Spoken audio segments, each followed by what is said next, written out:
the context here is that last week there was just this well, it was often referred to as a border bill or border security bill, but there was a bill that would have done a few different things. That it was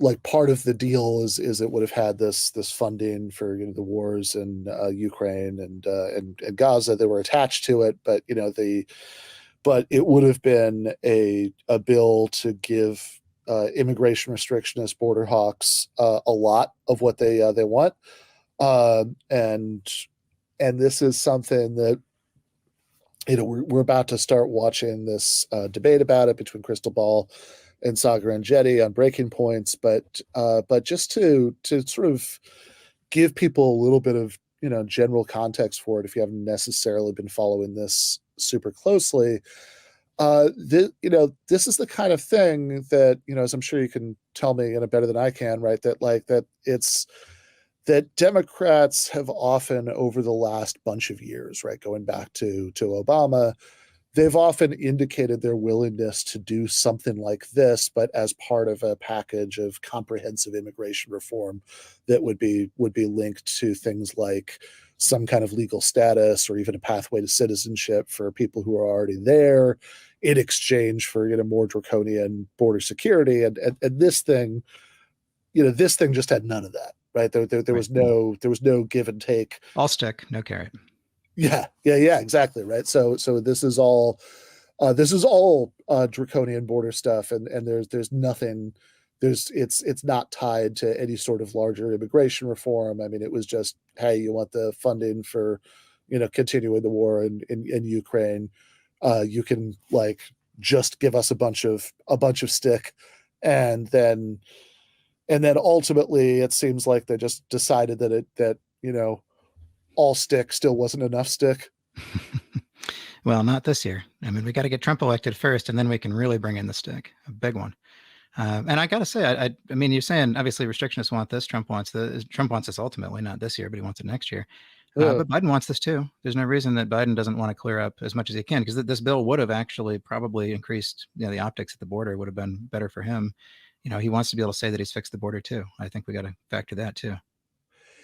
Yeah, right. So this is because there is this widespread perception that that a lot of this stuff is in crisis. We looked at this a little while back, and I remember seeing this article from maybe a month ago or something that said that if you look at political ads from this year, the word border has appeared more than any other single word, even words like endorse and message. So this has been really relentless, and I think that the sort of tactics of taking asylum seekers and busing them from border states to northern blue states has I think it's a pretty cruel way to handle human beings who are trying to apply for asylum, to treat them as props like this. But I mean, it has been really effective as political theater. Not that Eric Adams really needed an excuse, but yeah, no, it really has. It's and we're feeling it up here too. I mean, there's a lot of the rhetoric's really heating up. We had migrants sleeping in the airport. We had a Roxbury Community Center. It's become kind of a flashpoint here, that the state is using for shelter. And, it's the optics, like I said, I think Biden really wants to dial this down just as much as Republicans do, but he's letting them do it, or he's trying to let them do it. It didn't work out. Right. Okay. Well, let's watch some of this, and I've kind of largely skipped the parts where they're talking about the politics of this, and Sure. Since this has happened, since this conversation, at the time they're having the conversation, it was already, I think, pretty clear to both of them that the bill was going nowhere at the time, or was at least extremely unlikely to. And now it's completely stalled out, and there have been efforts at sort of salvaging bits and pieces of it. But as of now, unless there's something like I missed today in the news, it seems like none of that's happening either. It's been right? DOA for a while, but I mean, it's just really official this week. Yeah. So, but the part that's interesting, the part that I thought would be interesting to hear your perspective about is the part where they start talking about the broader issue. It's like, okay, look, nothing's happening right now, but what actually should happen, right? Sure. Like that's, Sure. what do we want to happen? And that is where this is going to pick up. Right. Scenario is, the status quo. Well, if you give somebody a work permit and you don't deport them, that basically is amnesty, because when the hell are they going to leave? I mean, that's kind of the. But here's the thing, just on a substantive level, that I genuinely don't understand, and I want to hear your analysis of. Republicans, we've covered this on the show a bunch of times, talk about, all these people who are leaving New York, going to Texas, going to Florida. And that's seen as like, that internal migration is seen as like, I think justifiably so, terrible for New York and terrible for California and fantastic for Texas and fantastic for Florida. But suddenly when it's people who are coming from outside the country, even though they're also just human beings, and by the way, immigrants, like some of the clearly like hardest working and oftentimes most patriotic people you could possibly meet, suddenly when they're coming from out of the country, when they come to New York, it's like, oh my God, this is terrible for New York. So how is it that people leaving is bad, but also people coming is bad? It's a philosophical difference, Krystal, which is that the first part, your people are lawful permanent residents and they're American citizens. And the people who are coming here are not. And in most cases, they could be. Maybe, but they don't pay taxes. If they're allowed, most of them don't speak English. But that would be an argument for a pathway to citizenship, to legalizing them, bringing them out of the shadows. Because the problem, and this is one of the arguments about like, oh, it depresses the wages. What depresses wages is when you have people who are not legalized, who are in the shadows, who are being paid under the table, oftentimes like less than minimum wage and not having to abide by labor regulations. What you're making is an argument for legalizing immigrants, for allowing in more legal immigrants versus having this massive shadow economy. I actually don't support legalizing immigrants, and I don't support pathway to citizenship for the vast majority of people here. And I'll tell you why, which is that as fundamentally is a fairness issue. People like my parents spent years and tens of thousands of dollars on lawyers trying to get visas. They had PhDs and master's degrees. It's not that easy for people to get a visa to this country. You can ask anybody who's like me. I think it's bullshit, frankly, that you can just cross the border, just say, I fear for my life because El Salvador sucks, and you get to stay here and you get to work for 5-10 years, liably never leave. The other case, and this is, look, you can call me racist if you want. Vast majority of people arriving here have no skills. We're lucky if they have a 5th grade reading level in Spanish, let alone in English. They're not educated in terms of the jobs that they're going to take. I mean, is it really fair to depress like wages for the lower class Americans? It doesn't, though. No, but absolutely. The research. It's a supply and demand issue. It's basic. It's your assumption is that there's. Call me racist, huh? So I will. Sorry. Yeah. Well, I mean, he did invite it, so yeah, sure. No, he can't get too, he can't get too mad if people. That was some fucking racism. Yeah. So let's, before they kind of do, because I watched some of this earlier. They're going to wrangle a little bit for, I think, about the wages issue, but we heard quite a few claims before it. I'd kind of be interested in hearing you sound off about, right? Because like the first thing as the video began was this thing about how it's like essentially amnesty if you give somebody a work permit while their asylum case is being processed, if it's going to probably take a really long time. And I think there's at least an implicit claim hovering in there somewhere that probably probably if it's denied, they're still not going to leave. Yeah. No, I mean, it's so to get an asylum interview through the affirmative asylum system right now, it's taken 8 or 9 years with the resources they have. I got no problem with it because I'm working with these people. I know who they are. I wouldn't, there's not a single person I've worked with I wouldn't live next door to. And, at this point, they're 70% of New York's essential workers, about a third of their healthcare force. They're, if you actually gave people work permits, give them a path to citizenship, we'd increase the GDP by trillions over 10 years. I mean, it's basic stuff. But, I guess that's not how he sees it, because he just sees a bunch of unskilled brown people. Yeah. So this is also, so there was also this fairness argument that he just did, that there's like, oh, when his parents came over from India, I think that they had to, jump through all these hoops, and, whereas, in his mind, you can make like a spurious asylum claim and just be allowed to stay for a long time while it's being processed, and he thinks that that's, I guess, unfair to people who are coming over the way his parents did. Yeah, well, yeah, there's so much to say to that. But I mean, okay, I'm just going to take a guess. He didn't say, obviously, but I'm going to guess that his parents came on a professional visa. He said something about a PhD, likely an H1. And right now, those are taking 10, 15 years from India. So different system, different thing. If his parents are trying to do it now, maybe he'd feel different, I would hope. But, I don't know. I have friends in the field who are, children of immigrants who could better comment on this. But I really, it's hard to see, but it's not unusual, this perspective. Yeah, I mean, this kind of reminds me of the arguments that you hear sometimes that like forgiving student loans would be unfair to people who paid off their student loans in the past.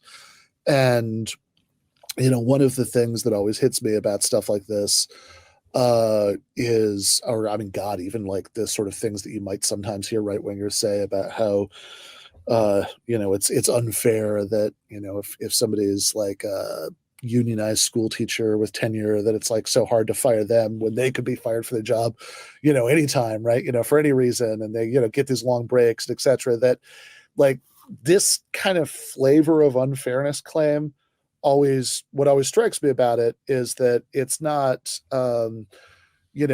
like turning away more asylum seekers from El Salvador wouldn't actually do anything to help, people seeking professional visas from India, just the same way that people who already paid off their student loans aren't being helped in any way by making new people continue to have to, spend years paying off theirs. Right. So it's like that kind of unfairness claim. It always seems like, whatever sort of unfairness is being claimed, it's like, okay, but is that a reason to resolve it in that direction? Is that a reason to sort of inflict more pain on other people, because like it seems unfair to you that, you had pain inflicted on you and, it wouldn't be inflicted on them like that. That's like just on a basic moral level. I have a really hard time being moved by that. That's the entire history of the American immigration system. You just make it a little harder for the next guy every time, all the way through, decade after decade after decade. Every time we pass it, it's the children of immigrants passing something to make it harder and pretending it's not all made up. I just want to point out the law is all made up, and it's whatever we want it to be. I think we don't say that enough. But it's the other issue is treating visas like a finite resource, like visas are oil or diamonds or something, right? I mean, we just make them up. It's like money. We can print as many as we want. And right now we're choosing to restrict them the way we are. And, the people, when they're talking this way, they're talking about it. I just don't recognize this kind of language, this kind of understanding of immigration. It's completely foreign to me, frankly. Yeah, well, I mean, so how about the the thing that, when you're kind of joking earlier about him saying, call me a racist, and they starts going on about how unskilled most of the people that we're talking about are, and this is gonna tie into this is going to tie into the wage argument that like right-wing populists always, always want to make, that, I think he even said like just before we cut off, that it's like, oh, it's just, supply and demand. It's like, it's just inevitable that, that having all of these, unskilled workers here is going to bring down wages for everybody else. Yeah, I mean, if he wants to see, he's welcome. If he wants to come over and try to do what these two Ecuadorian guys just did to my house. I mean, they rebuilt an entire brick wall. Beautiful, looks great. And I don't think that's unskilled labor. I think that's what he's calling unskilled labor, right? People that are working with their hands. And I think just that argument from the beginning, the classism of just saying, people like my parents are the real contributors, are the real people, but try living without Masons, without the healthcare workers, without the people that are running your kitchens that make a city run. I mean, it's just the argument to me, again, it's better for everybody. Yeah. Some set number of jobs in the economy and that's it, end of story. It doesn't shift. So again, it comes back to, okay, then why is it a great thing for New Yorkers to be moving to Texas? Why is that great for Texas? Why isn't that them taking their jobs and depressing their wages and ruining their community, et cetera? Many people in my home state of Texas would say it's ruining their community and it is driving prices up because of the supply. Yeah, but they brag about, all the moving vans coming here to Florida and to Texas. Look, But when it's American citizens coming from New York, then it's amazing and it's great for the economy, et cetera, et cetera. But somehow, even though it's just also people, they just happen to be coming from outside the country, then suddenly it's terrible. It doesn't make sense. I just think there's a fundamental difference between a guy who makes $250,000 from New York and moves to Austin, who's paying taxes and can buy a house, than somebody who comes here with literally $0. I think that's so classist. Because no, it's not classist. They're not. First of all, they're not from here, so they don't deserve anything. Hold on, Saagar. Think about, but put aside who deserves what, et cetera, et cetera. Just think about the best interest of the country. Like, it's very clear that some level of immigration, and you can see it again when we're talking about internal migration, is very good for local economies. And you know what? What we have seen as a nation of immigrants is that in these subsequent waves of immigration, some of the hardest working people, most family-oriented people, et cetera, absolutely, and more law-abiding, by the way, are immigrants. Depends on the type, but yes. Nope, not true. If you look overall, immigrant populations more law-abiding than native-born citizens. Not to mention, yes, when they first come and they're learning the language and they're new, et cetera, and they're bringing their cultures, we all know what the next generation looks like. They just look like Americans. Their kids are going to speak English. They're going to be 100% American. Well, it depends. Look. All right, before we hear what it depends on, any thoughts about what we just watched? Man, I don't know. I mean, just I guess I watch this kind of shit all the time, and for some reason this one is really getting me. Maybe it's just the day I've had. Maybe it's because I just recently had to keep a dead person being deported who was a healthcare worker who died during COVID. I don't know. I mean, it's really pissing me off to an extent you didn't expect. Yeah. Dead person for being deported, like they're you got to be shipped out. No, like literally, if she doesn't show up to her hearing, she gets deported, and I want to close the case out with dignity. And so you got to prove to immigration that she died, or they'll deport her in absentia. And that woman worked all the way through the pandemic and died for us. And you're telling us that that she's the wrong type. That depends on the type. She's from Kenya, right? Is that the wrong type? I guess so.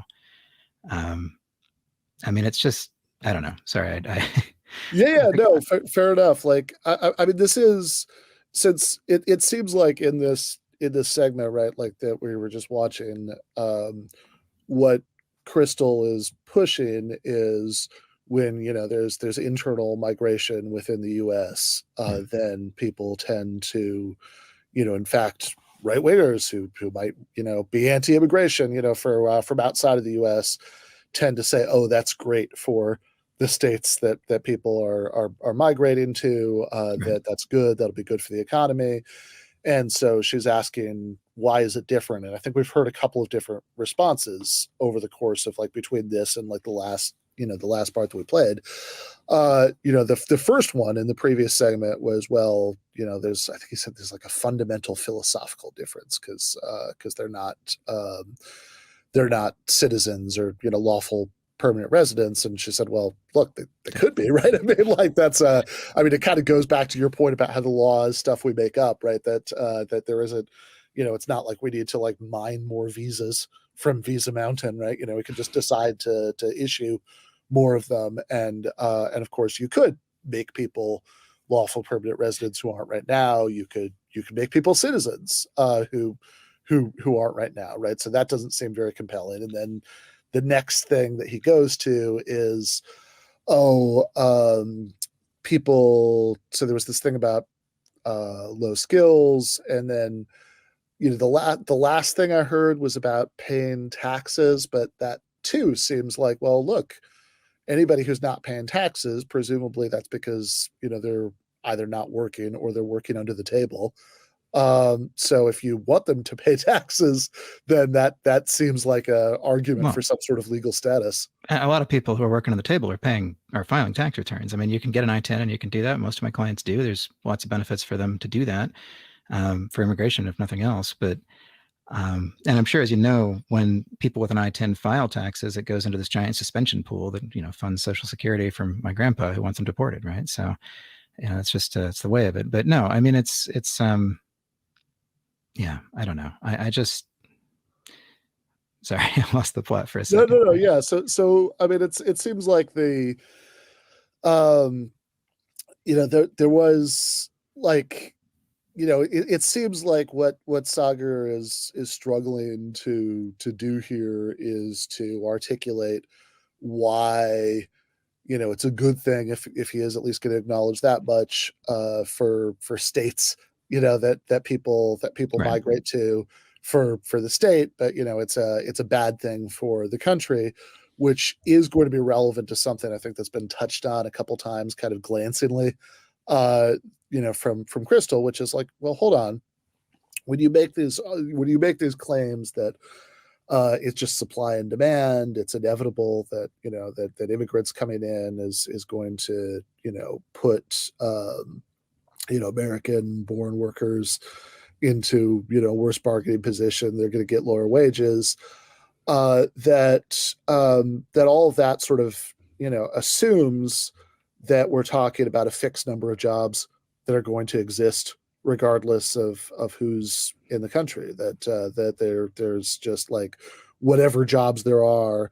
And so then for the supply and demand argument to kick in, it's just Right. now they're just more job seekers for every Right. job, and more bargaining power for bosses. But I mean, I think you alluded to this earlier. I mean, presumably the counter argument to that, I mean, besides just the fact that you could think that's outweighed by other values or considerations, like the sort of practical counter argument to that would be, well, hold on, why are we assuming like a fixed pie, right? Why Grow the aren't pie. we assuming that there's going to be more economic growth as a result of this, and actually more jobs to go around? Well, right. If he wants people from New York who make $250K to move down to Texas, I mean, these people presumably are going to go out to fancy wine bars and need their offices cleaned and do all the other things that support these things, right? We can't just fill a city with those high earners just to start with. But over and over again, the research is that immigrants fill these jobs, they create these jobs, the economy prospers. The CBO looked at this very recently, and the 2022 surge is going to add $7 trillion to the economy just off the bat, just from those people that and just coming in right now. And the best way to drive down wages is not give them work permits, not give them the chance to work here, within the system that we have. Yeah, right. So I think just to unpack that last point, right, that the so like that could be true in two ways, right? So one, that if people aren't working, right, then there's less economic growth, but then the other one could be that if people like are if people are working outside of the system that we have, right, then it's easier for the people who are employing them to ignore labor laws and And exploit them. pay them See it all the less time. than minimum wage, etc. Right. So No, if you want yeah. people, if you want to make sure that nobody is working under those conditions, then then you would want to bring them into that system, right? That this is like if you sort of say like your kind of fundamental anti-immigration argument is that bringing in cheap labor is bad for native born workers, then like, well, okay, but there are, even to the extent that you say, okay, that's a thing that maybe happens, then there's still the question of like, okay, what's the solution, right? One solution is to like engage in draconian activity to like just try to round up millions of people who are just trying to live their lives and feed their families and all that stuff, and you inflict all kinds of human suffering. It's on a scale, it'd be very hard to do. But like another plan would be to give them more rights so their labor would be less cheap. Absolutely. And so they can participate in the market along with everybody else. And I mean, it's just, I just see my clients being exploited constantly, and I try to help them when I can. They're getting cheated out of overtime. They're being made to work much more than they should. Terrible conditions, sexual harassment. I mean, again, and we treat work permits like a finite resource too. We make it so hard to get them. And one of the good things the border would have, there were a couple of tiny good things the border would have done. I still didn't want it passing, but one of the things it would have done is given people work permits pretty early in the process, because right now you actually have to wait 150 days before you can even apply for a work permit while you're applying for asylum. And we did that as a deterrent to try to keep people from applying for asylum. But all it does is just drive people into that market for 150 days, or force them to buy fake papers, which happens all the time too. And then you got a whole other set of issues because they're going to make themselves deportable later if they're using fake socials. And, if they use a U.S. citizen's identity, that's it. That's basically, you can't ever become a resident if you've ever used a U.S. citizen's identity. So, you're forcing them into all these other alternative things when you could just give them the right to work and have them participate in the economy and grow the pie. George Borjas, who works over at Harvard University, has done a 2017 fantastic study which shows that mass illegal immigration largely depresses wages for lower class Americans. So that's number one. I would say the empirical data is pretty set on this. All right. So I'm curious from your reaction, like you're familiar with the study he's talking about. Yeah, I mean it's the one, but it's a lot more complicated than everybody says. Of course, do you know about Borjas, the whole deal? I don't know. Oh, so he's a Harvard economist, and he's actually Cuban born. And he's the guy that they get out there. And he wrote a book. I mean, it's an interesting book. It's worth reading. It's called We Wanted Workers, just because it's an interesting sort of look. I don't agree with a lot of it. I think that he's flawed. I'm not an economist, I'm going to say, but I've read around in this area. And his big deal is he looks at, about the Mariel boat lift where Castro, right? So you had this mass exodus of people to Miami from Cuba. And it's a really interesting one-time look that you can have at what happens at what Borjas calls it a helicopter drop of just like people descending on a city. And it was good for Miami. I mean, it's just the kind of thing that people are saying is going to ruin this country, but they came in. Now, of course, Miami is a place that's very easy for Spanish speakers to integrate as well. And there's always jobs for them, and family was waiting for them. Of course, he's already Cuban community. So it's some factors there, but it's still, Borjas slices the data as much as he can to try to say the Mariel boat lift overall depressed wages for white men without high school degrees. And I've looked at the way he slices the data is so thin that and other economists looked at the same data and found that their wages rose overall. It's it's just the games you want to play with the numbers, and economics are so obscure and mystical to most of us, including me, that people are just going to be happy to repeat. Now he's saying the data is empirical. This is it. We know that Borjas told us, right? And of course, Borjas is one guy, but he's a leading guy in all of this, and they love talking about him. Okay, yeah, that's really interesting because he says that so authoritatively. This is clearly true. See Borjas, right?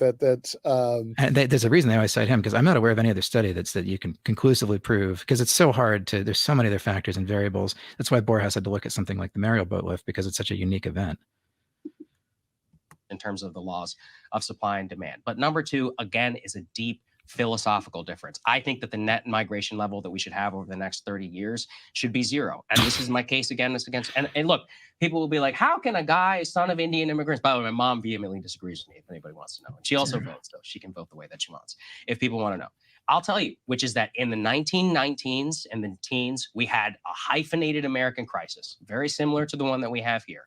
Mass internal strife, complete differences of opinion. People speaking German, people speaking Italian. They had dual loyalty to their old countries, as we saw during the First World War. It was a huge problem. We had a massive foreign-born population, equivalent only to today. Internal strife was solved one way. We dramatically lowered the level of immigration. We let people assimilate into the country. And for the next 40 to 50 years, we had very, very little immigration. Now, that is my case for us becoming a cohesive nation, which can have a true national identity, and one where the foreign-born population, where it is currently at an all-time high, should not continue to be higher with a orderly process. I will also say many Indians will be pissed off at what I'm saying, because I'm also claiming that legal immigration should go to net zero. And I strongly believe it, because I do believe that our current sovereignty and internal politics is so divisive, largely because we do not relate to one another whatsoever. And that really has nothing to do with immigration. Third world, I mean, it's just not going to work. Even if you look at like the political divide, has never been actually less racially polarized than it is right now. Sure. And in fact, Republicans are winning. This is the other thing with all this like great replacement. Oh, they want to bring in all these immigrants just so they can vote for Democrats. Like that's actually happening less and less. And Republicans love to brag about how they're winning over this population, but also fearmonger about how they could never win this population. So that's another part of the conversation that I think makes absolutely no sense and is utterly ridiculous. The divide in this country, yeah, some are, there are some racial divisions, but increasingly we're actually less polarized among racial lines. And, I would wager, and I think most people would agree, that ultimately the country was much better for those waves of Irish and Italian and Polish and German immigrants. I mean, that's part of what has made this country what it is. And I don't see this new wave of migrants coming from a different part of the world in any different way. So listen, is there a limit to how much we can, bring in at one time? Just again, practically, if you flood the zone with a whole bunch of new people and that creates housing, that there's problems. I'm not going to say that there's like, you can just bring in the whole world and it's not going to cause an issue. But I do think that there's something fundamentally broken in a logic that would say, it's very clear when a place like the industrial Midwest empties out and these towns are decaying and people are fleeing. It's very clear that's a bad thing. It's very clear when it's New York and people are leaving New York that that's a bad thing. But then somehow when it's other people who are coming in, which in a different scenario, if they, came from a different country, a different part of the world, you say, this is great, this is wonderful. Somehow that's terrible. It just doesn't make any sense to me. And I don't think that the studies back up.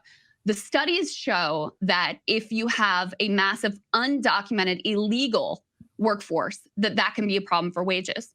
Actually, documented immigrants, the overwhelming majority of studies show it's actually good it's neutral on wages.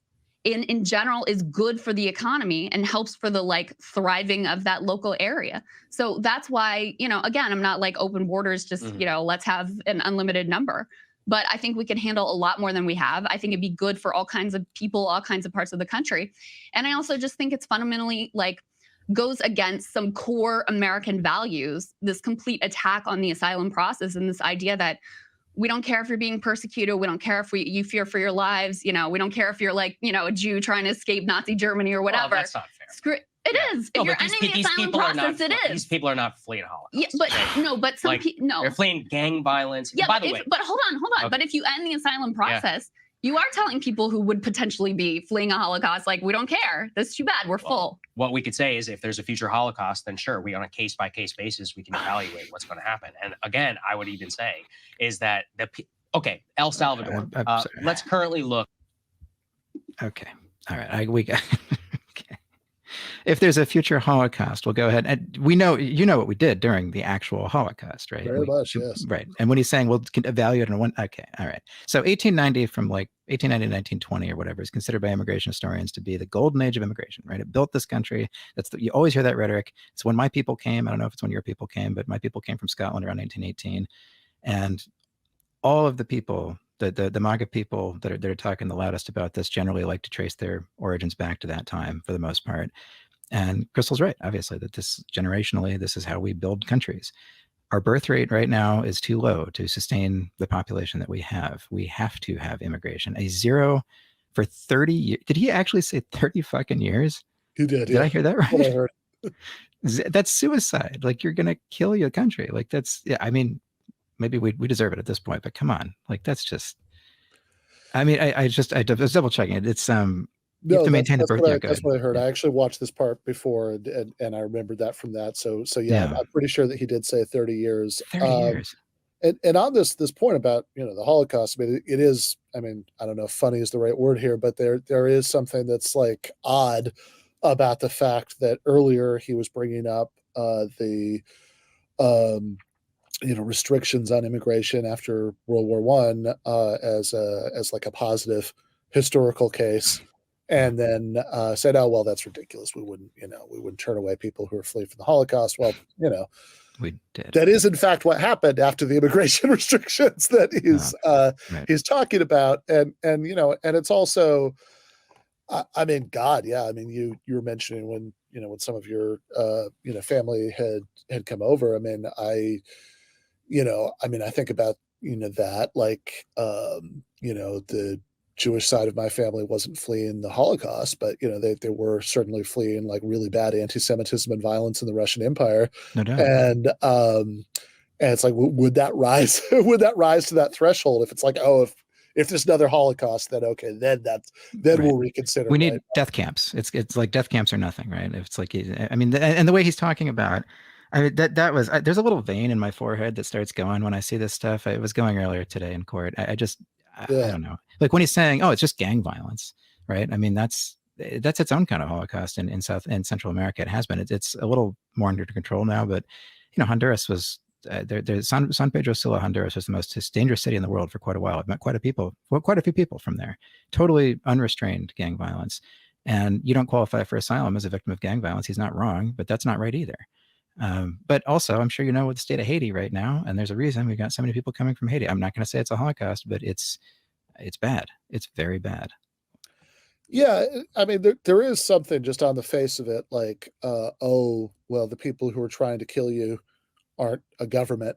They're a gang that's controlling territory in a lawless environment. Therefore, you should in fact be sent back to it, right? That rankles on the face of it, and also it's just criminals. That's the way they talk about it. It's just criminals. It's fine. Sorry, right. Yeah. Yeah, and it's also. I mean, I know this is going to come up later, but not for nothing. That I don't. Like you mentioned Honduras and Haiti.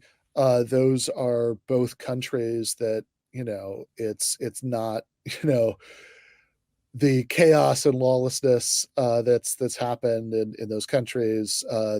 Bloodshed is not unrelated to U.S. foreign policy, right? Which seems like an important point here, because if I if you're talking about even if you do this sort of kind of dumb thing that people often do in these conversations, and then analogize like entire countries to private homes, say, oh well, somebody wants to come live in my house. Like, well, okay, if I burn down their house, exactly, that does seem relevant. You should have to sleep you get to sleep on my couch when I burn down your house. That's how it works. I've been saying that for years.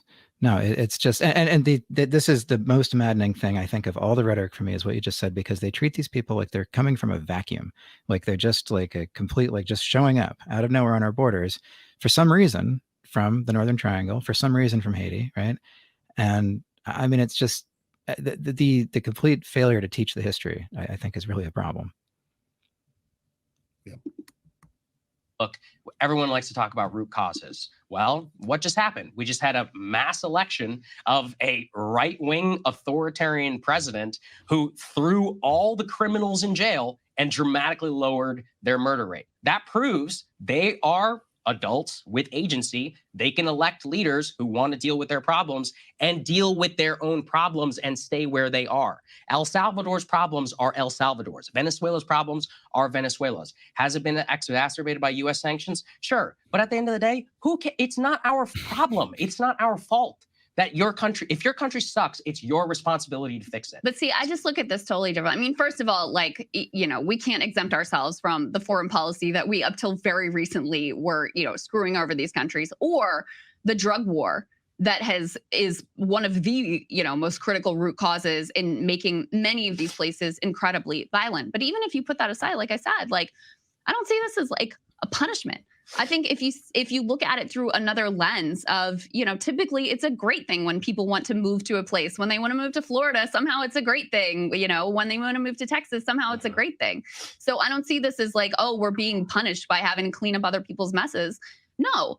I think we should have a process that's orderly. I think we should have enough resources to be able to deal with the number of people that are coming. I think we should have an ability, a system that makes sense, that lets in a certain number, that's not going to overwhelm the entire country. But we should, in general, see it as a good thing that people want to come to the United States of America and still see it as the land of opportunity. You should see it as a land of opportunity. It should be. It should be a land of opportunity for people who live here and people who are natural-born U.S. citizens or a lot. But I don't see how residents. But that's the thing is you see this as a zero-sum game, and it's not. It's not. Like I said, there's a lot of data to back it up. Now, in terms of the difference between the Irish and the German, is we were a rapidly industrializing economy, which needed cheap labor. I would also say that a lot of people who were natural born hated the Irish and the Germans with some good reason, because they were depleting their wages and were willing to work for much less than they were. And they were driving around their overall wages, which led to major labor disputes, even within unions at the time. So that played out 100 years ago, but that was 100 years ago, and we can say what it is. Today, we are not a rapidly industrializing economy or a rapidly deindustrializing economy. We don't need a lot of cheap labor. The predominant amount of cheap labor that does come here and ends up work in places like home healthcare space. They end up depressing wages in places like construction and others. And there's also, we have a housing supply issue. I mean, where are these people going to live? But then look, this is why I don't even like to have an economic argument as much. It's about process and it's about legality. If you don't, if, for example, and you're using the ones about El Salvador, why is it fair that we invaded Iraq and Iraqis can't just walk here?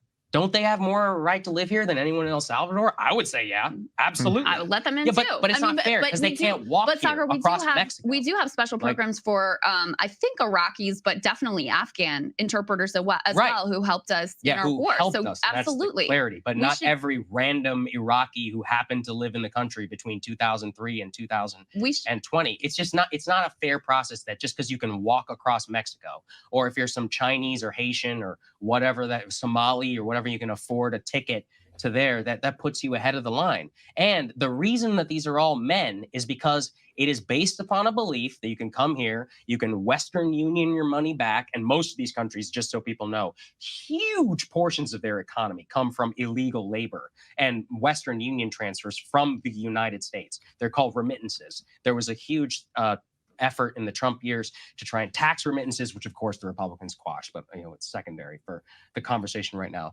My only point is that it has to be orderly. I think we agree. But on the net benefit, I totally disagree that a bunch of people who cannot even speak English, the vast majority of these people, some of them don't even speak Spanish. Listen, I think a lot of people don't understand. This may be controversial on the left. Like, I don't actually have a problem with part of the citizenship process being a requirement to speak English. So make that a requirement. I mean, that's the thing, is you can't say— But that's citizenship. You can't I'm talking about living here. But you can't say you have to follow the process, but then there is no process to follow, and be like, also, I'm going to make sure that there is no process to follow.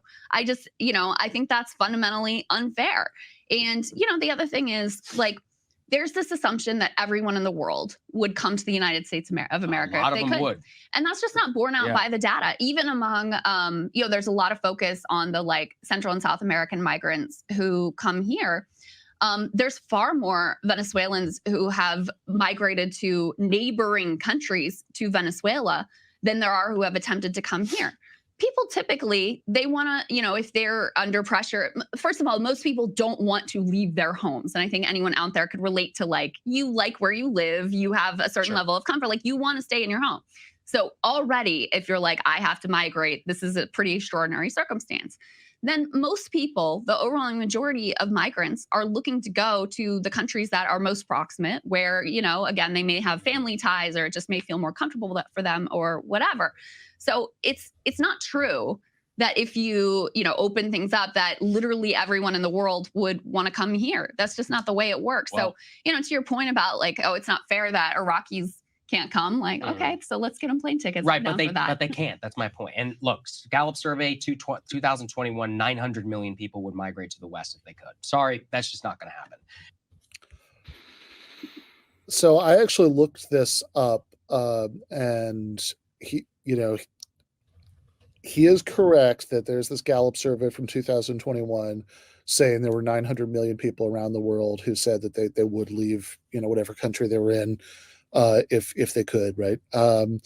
But also the majority of those didn't list the United States as their preferred destination. Only about 160 million of those 900 million listed the U.S. as their preferred destination. And look, it's fine to say, logistically you can't take in 160 million at once or whatever. But I mean, like, that's still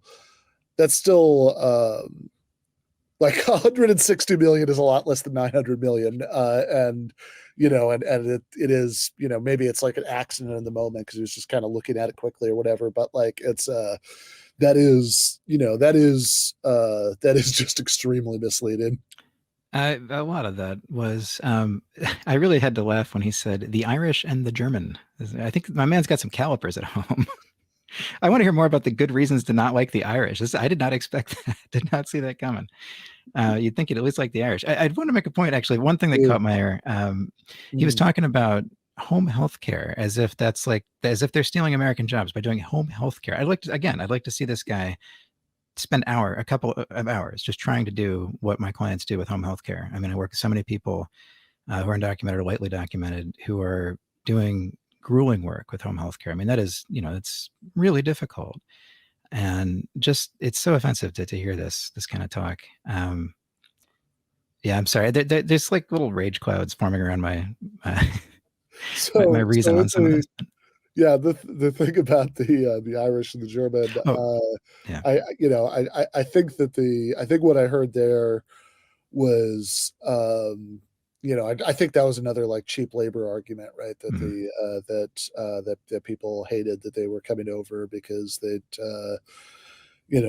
drove down wages. But yeah, you're right. It is very strange to hear that now, right? Because Yeah. that's sort of, I 2024. don't know. Yeah. That kind of, that's such a closed issue, right? Historically, that that sort of Bill the Butcher, kind of anti-Irish. And it's really, I just want to go back too, because I guess uh, kind of to tie up something he was saying that does tie into what he was saying here. uh, What we did after the time that he's talking about after World War I is we passed race-based quotas, like explicitly. No, they were nationality, but they were explicitly race-based quotas, and they were so beautifully done that the Third Reich borrowed them. There was the only other country in the world that had race-based immigration quotas. I mean, this was not good. This is a shame on American history that for most of the 20th century we had race-based immigration quotas, and that's what did the job for him, I guess. Um, I don't know. I yeah, just had to which mention that. presumably would have kept out his parents. Yeah. But if it still existed, now it didn't still exist, because my understanding here, I actually wrote something for Jacobin that came out a few days ago, called "The Populist Rights Anti-Immigrant Arguments Don't Add Up," where one of the articles that I looked at was by Batya Ungar Sargon, who's like the opinion editor for Newsweek, who wrote this article. Basically, she was like, "Oh, back when Democrats were the party of the working class, they didn't want all this, open immigration, and When now." was that? It's an interesting question. Did she nail that down?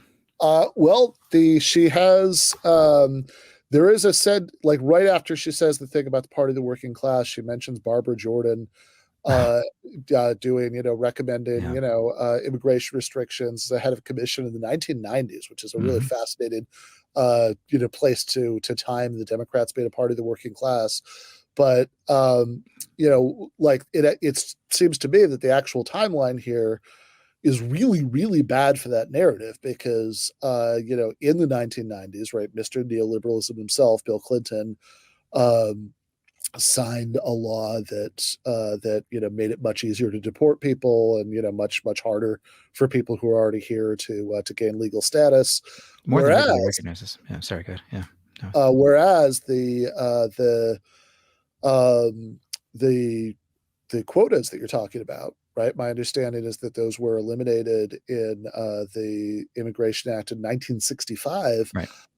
which is something that LBJ supported and signed, kind of in between, creating Medicare and a bunch of other social reforms that kind of represented the high watermark of Mhm. like American left liberalism, Right. which is not. I'm not saying that to romanticize Right. JFK, who Sure. or romanticize LBJ, who certainly has a genocide style size asterisk in Vietnam, but just to say that, like, the sort of timeline of, when Democrats had more pro-labor policies, they didn't like immigration, and that is, they became neoliberal. Now they love open borders.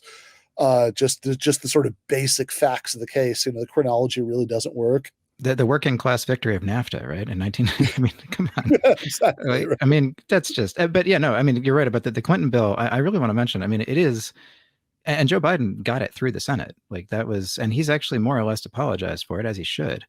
But he's not doing much to overcome it. I mean, there was so much shit they threw in there that we're still living with, that people have no idea. I think just basic stuff like not being able to actually go through marriage, not be able to immigrate through marriage if you came over the border. Just you can't do it without extreme waits and extremely difficult process, and you have to get through a bunch of hurdles, and it's not even possible for a lot of people. Just something that simple. I think Americans would be appalled to learn. I mean, a lot of Americans, I don't know, but I think generally people assume if you marry an immigrant that they get to come here. That's how it works. And just something, I mean, there's so many other things I could complain about from that bill, but no, obviously there's no, yeah, I'm sorry. I'm a little angrier than usual tonight. Fair enough. Saagar is bringing it out. And this is the same thing But whenever it again, comes to I'm not asylum. arguing that we should just like let an unlimited number in. I just think to focus only on restrictionism. And here's the other thing that I'll say is there's this assumption that the more cruel and restrictive you are at the border, number one, the more orderly it's going to be. That's not true, because almost definitionally, the more that you're squeezing the number of actual legal migrants, the more you're going to have illegal migrants, because these are not people who are like casually leaving their homes. They have, you know, real reasons and are not going to be and haven't shown any deterrence based on the cruelty at the border or the restrictionist policies at the border. I'll give you a perfect example. After Trump instituted the child separation policy with these dramatically cruel images, I mean, some of the most like cruel imagery you could possibly imagine coming out, the number of migrants actually went up. There has been no evidence that the more you crack down at the border, that it actually serves as a deterrent effect and people don't come. That simply has not worked out in history. So even if your goal is like, let's keep people away, the restrictionist direction isn't effective for that. The counter to that is that the reason they started coming back is because Trump caved and he actually went away from family separation. And he basically reverted back to the original policy. The one reason, the one time it worked was during the pandemic when we didn't allow people to cross illegally, period. And you have to stay in Mexico, which I support that policy. If you But want, that didn't mean that people weren't coming. It just meant that they were being dealt with at a different point. Yeah, and that's great. And the Remain in Mexico policy I have some issues with, but the general principle of we should have structures and bureaucracy in place so that the whole of the issue isn't being dealt with at the border, I do think actually makes sense. Yeah, I agree. There's actually was a Trump policy at the time, which Biden did away with, which encouraged people to apply for asylum in their home country at the U.S. Embassy if they wanted to. Unfortunately, that policy was done away with, which I don't There was support. also a Biden policy that would use this CBP1 app or something like that would allow people to apply in their home countries, which also was incredibly effective, and which Republicans have, one of the things that they're citing as a problem here is that it would enable that program to continue. I am not saying the Republicans have been perfect on this issue. In fact, they've been complicit and in many cases have abetted this because it's good for big business. In terms of the wage theory. So that's what I would say. I am not a Republican stand here. I'm purely representing the interests, I guess, of Mr. Saagar and Enjeti. From my, again, I think philosophical difference is that I think mass illegal migration is bad. I think mass migration net is also bad for the United States. Foreign-born population is far too high. We need a long period of assimilation and of a strong social safety net policy. And I firmly believe that overall, that this type of unmitigated control and all that actually does a great disservice to people like my family and others who came to the country legally, and it is an unfair policy. You had the ability to. Yeah. And your family had the money that's to. Right. That's right. And yes. that's not unfair. How is that fair?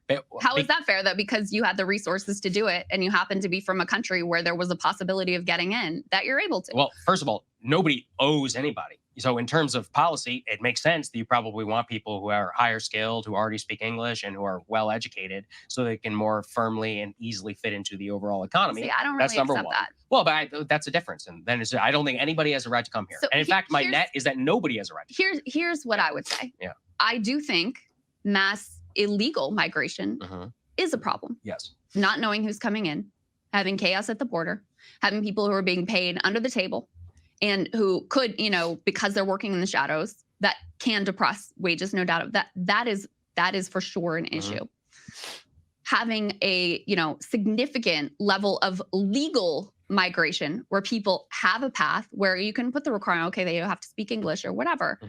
I think that is net, and throughout history has shown to be net beneficial to America. I think it's a core part of why America has been as, economically successful and as vibrant and thriving and innovative as it has been throughout history. So I just, and there isn't evidence that legal immigrants negatively impact wages for anyone, as I said before.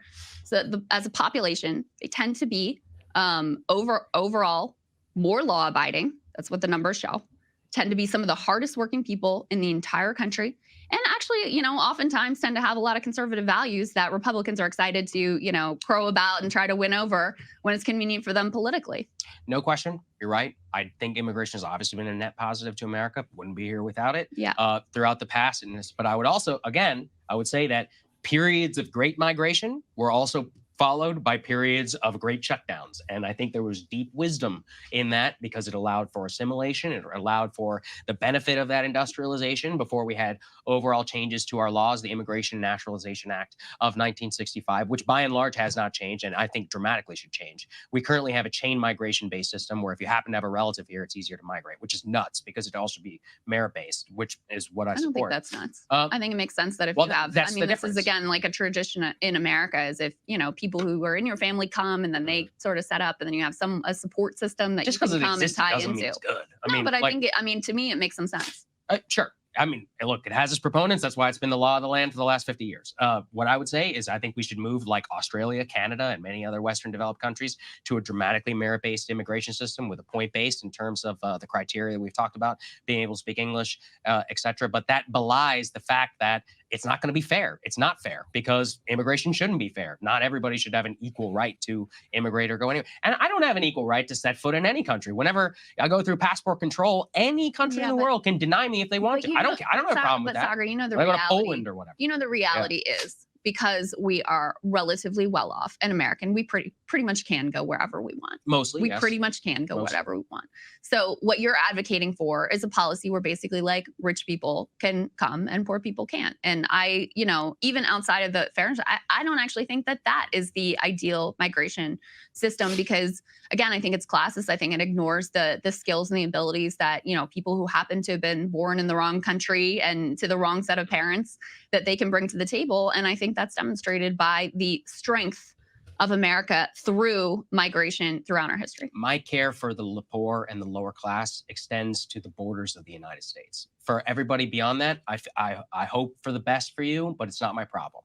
And that can sound harsh if you want, but I've seen enough of the world to know that there is so much suffering that is out there that there's absolutely nothing I can do about it. My parents are from India. I feel no obligation to street urchins in India. I think that's the Indian government's problem. I think it's really sad. I've seen a lot of them, you know, in horrible sanitary conditions, but I believe that the number is so vast and so grand that there's a certain hubris to the extent that we can think that we can extend those rights and benefits to everybody. And that's where you and I are just fundamentally different. Because the fact that we can't solve every problem for every person in the world does not harden my heart to being able to do what we can within the bounds of things that, again, are actually good for our country and have been shown to be good for our country over time. And the last thing I'll just go back to, it doesn't make any sense to me that when New Yorkers are fleeing to Texas, oh my God, this is terrible for New York.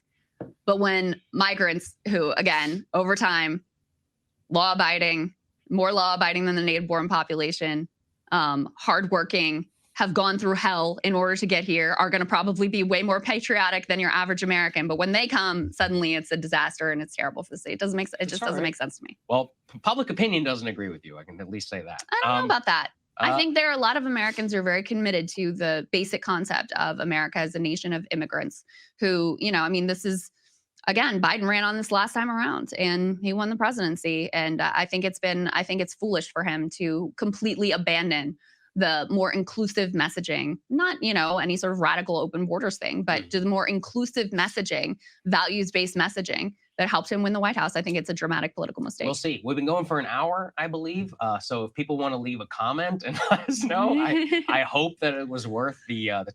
I think it was valuable. I think people. Sure is fun to say things on YouTube. He just made some shit up. But also, I wonder if he understands that. Maybe he knows, maybe he doesn't, maybe he doesn't care. I don't know. But when his parents came here, there was no wait for a professional visa. And now for Indians, there is at least 10, 15 or more. And does this information matter to him? I don't know. Yeah, well, let's get into some of the stuff that, you know, they say is getting wrong here. I mean, one thing that jumped out at me at the end is that, you know, I'm sure you can identify a lot more about, like, is that he did the thing that people with his position tend to do, which is they sort of very confidently say that they're speaking for, you know, for the majority of people, and that this is like, you know, that, like, you know, the American people, you know, by and large, are, are with them, but I mean, it might depend on how exactly you slice up the issues, but I know I've seen polls where where there are like strong majorities of people who support some kind of pathway to citizenship, for people who are already here. So 6 to 7 to 10 out of people, 6 or 7 out of 10 people usually do. Yeah. So I mean that part seems wrong. What else struck you? Yeah. Well, so I had the thing you said about the Trump administration trying to set up like asylum. Okay, first of all, I just want to mention this is one of my favorite sort of right-wing things they always throw in. And I've seen like actual like elected leaders say this on Twitter. They really should know, but this idea that you could go to apply for asylum in the embassy, that's like a movie thing, right? That you're like running in with your hands up and, I declare asylum. You can't do that. That's not a thing. But also he was saying that Trump was trying to set something up so that you could apply for asylum in your home country. And that's just not true. That was actually a Biden initiative to create like brick and mortar asylum centers for people. And again, an orderly way to kind of keep people from, but it wasn't really I think it's a non-starter because by definition, you're going to hang around in your home country for a year and wait to see if, I mean, it's the house is on fire. You don't wait inside for the fire department for the, while the house is on fire. But I mean, I don't know where he's getting that because I don't think the Trump administration ever proposed doing anything like that. I know that was a Biden initiative. I don't think it's ever gone anywhere. There are a few other things too. I'm sure I'd remember if we go through it, but I don't know, so much of it. Yeah. I mean, this is so the brick and mortar asylum centers, that's Biden. Remain in Mexico Right. is Trump, and and so it is maybe worth spending just a minute on like what the problems with these ideas are. I mean I think the one that you just said is maybe like the biggest one that if you like it sort of assumes that you don't have a valid asylum claim because if you do, right, like if you're actually in fear for your life, then it's like all right, fill out the form that says that that you're afraid for your life if you stay where you are, and then in a few months we'll get back to you, right? Well, like, let alone if you're afraid of the government, right? You're going to walk into the asylum center. I mean, it's like you're going to have like a centralized place where people go to report that they're afraid of their own government in their country. I mean, that's just I don't know. I can see why this didn't go anywhere, but no, yeah. So, but remain in Mexico obviously was an awful policy, and I saw the consequences of it in Mexico. And and Title 42, of course, as you mentioned during the pandemic, they were able to use the thin veil of public health, right? Which apparently there was only a pandemic on the border and nowhere else for Republicans because that was the one place they really cared about enforcing public health. And they kept and they got mad at Biden for ending Title 42. When he did, obviously, well after all the other pandemic restrictions were gone, but that was it, right? But again, Title 42, and it had to happen. I mean, and now what they're talking about in that border bill was basically a version of Title 42 that would kick in after 5,000 entries, I think it was. It'd be like the state of emergency kind of thing, which means, of course, inevitably perpetual state of emergency. There's no question about that. But yeah, no, I mean, just I don't know. Sorry. Yeah. So much there. Right. So at the end, you were talking about the border bill that just stalled out, where you have, my understanding is that, asylum cases will be shifted from the Department of Justice to Homeland Security, and people, and oftentimes, like part of the idea was that you get like much quicker processing, but a lot of that would be at the expense of sort of basic due process that you have representation and all of that, and then once you hit this arbitrary threshold of 5,000 encounters a day at the border, then even that level of due process is gone. It said nope, don't care how good a claim you have, right? Where you like you can't even come in and make it. That's illegal under international law if anybody cares, but right. So yeah, you said something in passing just now about the consequences that you saw in the work that you do of Remain in Mexico. So I mean, do you want to unpack that a little bit? I've been down to Tijuana a few times. Again, I'm not going to claim I was doing a lot of work there. I went down for a few days at a time, but just to support El Ultra Lotto, which everyone should support, obviously, down there, if you possibly can donate or volunteer with them. And we see, and that was during the metering process, when people are being forced to wait and wait and wait during that time, and I saw sort of the preview of what it was going to be, and I heard much more, of course, about what it was like. I hadn't been down there during that time, but you've got people that are being exploited and terrorized, because migrants are very, very susceptible to everything, right? They stand out in these places, and organized crime comes for them. All kinds of people target them for all kinds of reasons. Kidnappings, murders, way up. And it's not, most people give up for the most part. If they have to wait in Mexico for a year or two, they're going to turn around, go somewhere else, maybe settle down in Mexico, do something else. But it was supposed to obviate the asylum system, and that's what it did. And Biden ended it. The Supreme Court allowed him to do it finally. But this reheated Title 42 thing would keep people out in the same kind of way. But yeah, I don't know.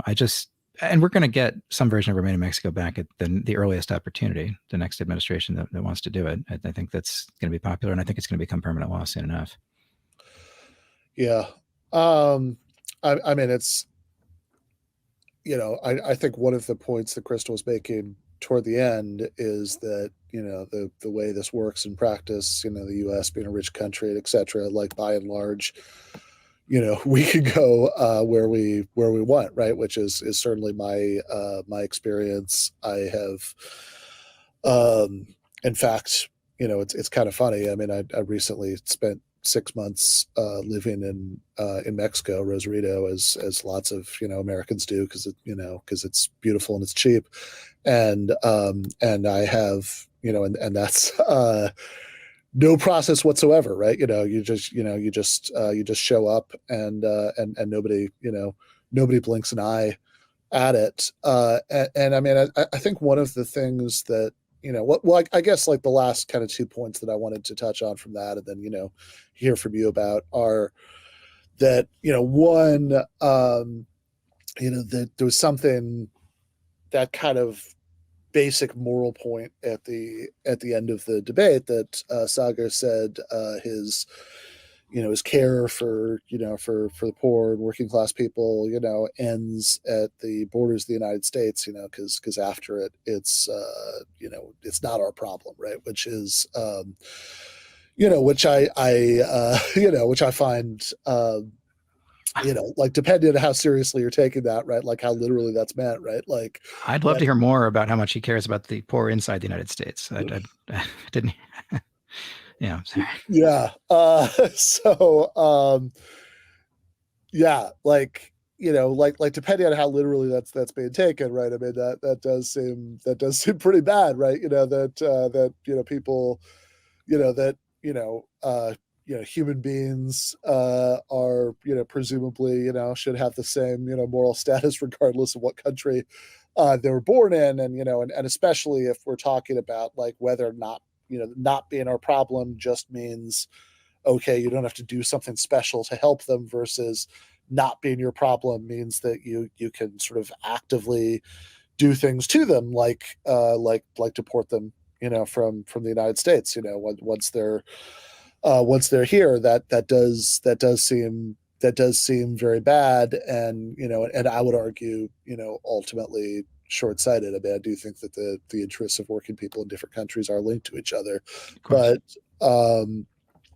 then like also on the normative point, I mean, I think one of the most powerful points to me that Krystal made kind of in passing was I don't know, it was like near the last part that that we watched, where she pointed out that it's like there's so much of what we're hearing from Saagar in this exchange, and not just him, right? I mean, so much of what what I hear in general from the right on this topic is process based. That it's like, well, it's it's fine. I mean, actually, Saagar is sort of expressing an unusual amount of frankness about legal immigration, but like what I hear a lot is, oh, I don't have a problem with immigration. I have a problem with illegal immigration, or I have a problem with people not doing it right, that, or just even like asylum, if they're not coming over to designated port of entry or whatever.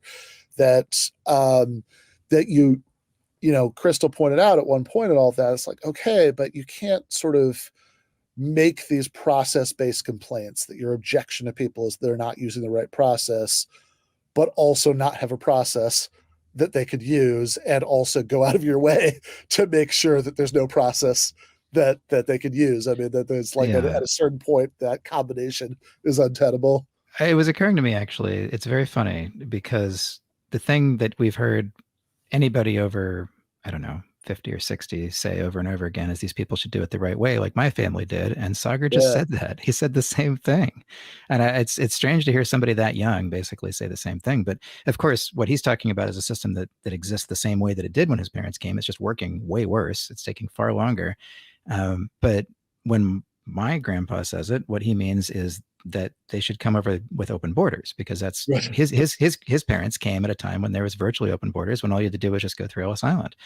And that was considered to be the golden age of immigration and the time that built this country. And people just can't seem to put that together, that when you're talking about the way that my great-grandparents came here and, you know, they spoke English and they were perfect and walked off the boat and ready to go, they're talking about an age of open borders, essentially.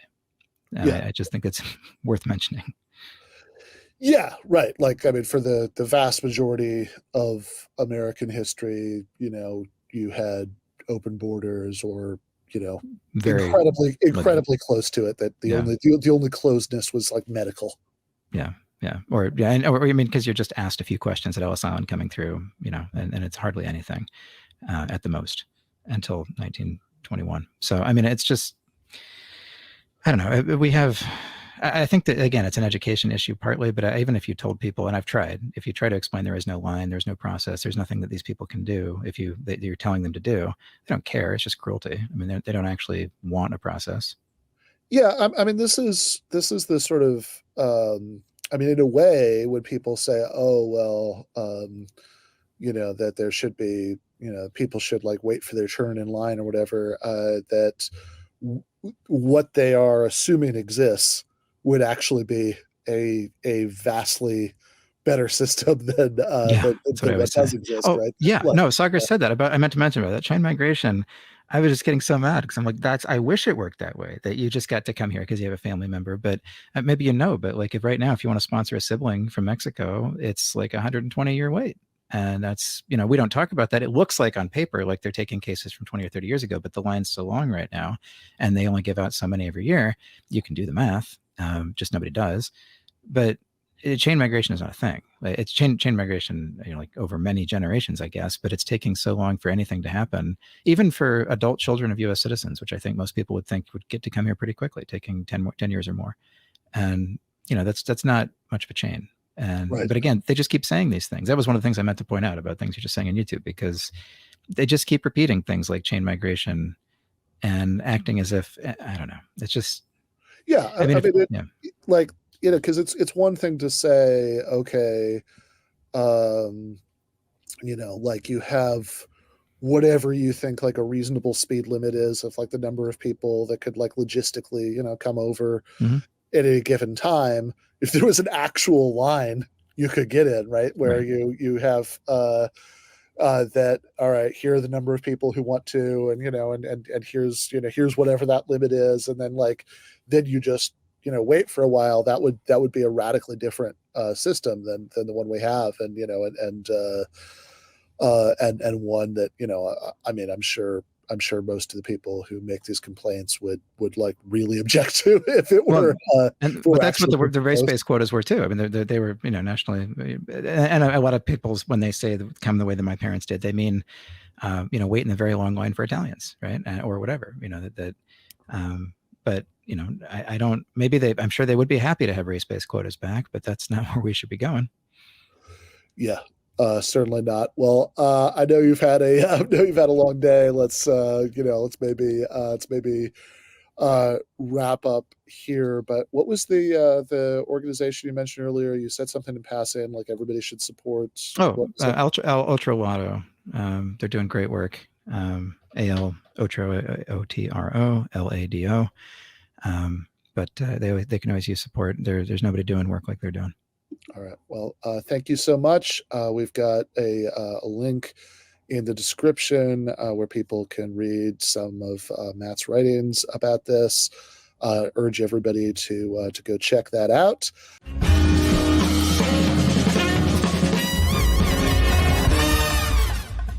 You have been watching free public content from Give Them an Argument.